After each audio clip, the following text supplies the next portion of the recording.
This is a massive maze that can rearrange itself at any time. Everyone trapped inside has been there for 3 years, and no one has ever found a way out. Every evening, the stone doors slam shut, and they don't open again until the next morning. No one has ever survived a night inside, because once those doors close, the creatures come out and take over. So Thomas and Minho had no choice but to carry their injured friend and try to find somewhere to hide. Then a blood-curdling shriek echoed in the distance. The sky was getting darker by the second. Thomas spotted some vines nearby and got an idea. They used them to hoist Albie up off the ground and keep him suspended in the air. Suddenly, the walls started shaking. A massive shadow appeared not far away. Minho completely lost it. He dropped everything and ran, leaving Thomas behind with no other options. Thomas squeezed himself into the vines and stayed as still as he could.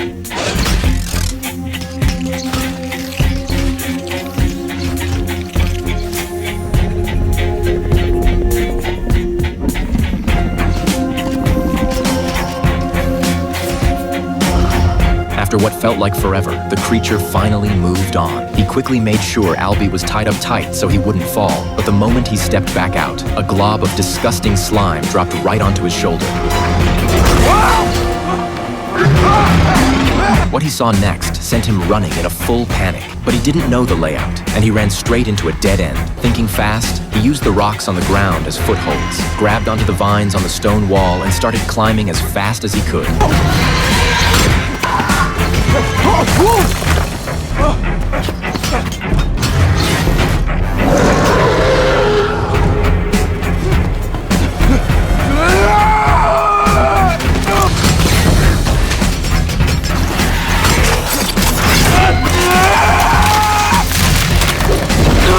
Thomas used the vines to trap the creature just long enough, and Minho, who heard the commotion, came back. Using his knowledge of the maze, he led Thomas through the corridors. His plan was to use the closing stone walls to shake the creature off their trail. Minho made it through just in time, but Thomas suddenly stopped. What are you waiting for? Get out of there!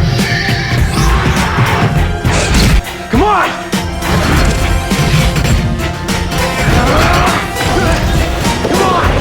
Come on, Thomas, don't look back! Move it, Thomas! Come on! Yes! Let's go! Come on! Come on, Queenie, let's go!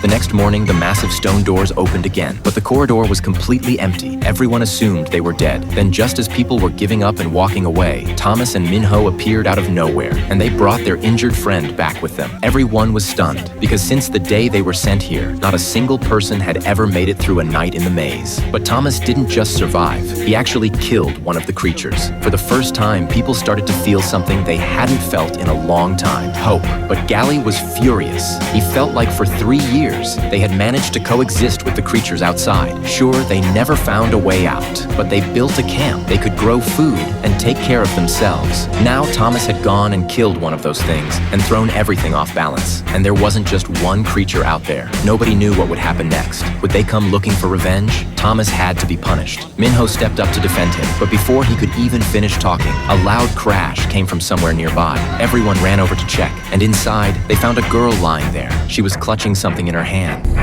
She's the last one ever. Because that's how everyone here had arrived, dropped in the same way, and every single person who came through lost all their memories, left with nothing but fear and confusion as they tried to figure out where they were. But the transport had always opened once a month. Thomas had only been there for 3 days when it opened again. While everyone was still trying to process what was happening, the girl suddenly opened her eyes and called out Thomas's name, then passed out again. It was pretty clear. Whatever was going on had something to do with Thomas. After that, Thomas went back into the maze with a group. They found the remains of the creature they had killed and pulled out a strange mechanical piece from its body. The number 7 was printed clearly on it. Nobody knew what it meant. Back at camp, Minho brought Thomas straight to one of the wooden huts. He pulled back a tarp on the table and revealed a detailed miniature map of the entire maze. Minho and the others had spent 3 full years running every corner of that maze to build it. They never found a way out, but Minho noticed the maze had 8 sections around the outside, each one holding a creature. Every night when the maze started shifting, one of those sections would open, releasing its creature to sweep through the corridors. The night they ran into trouble, Section 7 had been the one that opened, and the device they pulled off the creature might just be the key to opening that door again. Meanwhile, the girl woke up. She refused to let anyone near her. She would only talk to Thomas. Her name was Teresa. She handed Thomas the only two things she had brought with her, two small vials of medicine. Neither of them knew what they were for, but Thomas suddenly thought of Albie, who had been suffering ever since the creature bit him. Maybe this was the cure. He went straight to Albie and injected him without hesitating. The next day, Thomas and Minho headed deep into the maze again, searching for a way out. With Minho leading the way, they reached Section 7 pretty quickly. Then the metal device they had taken off the creature started making a strange sound. They followed the direction of the noise into a part of the maze they had never been before. The sound kept getting louder and louder until they reached the very end of the path, and then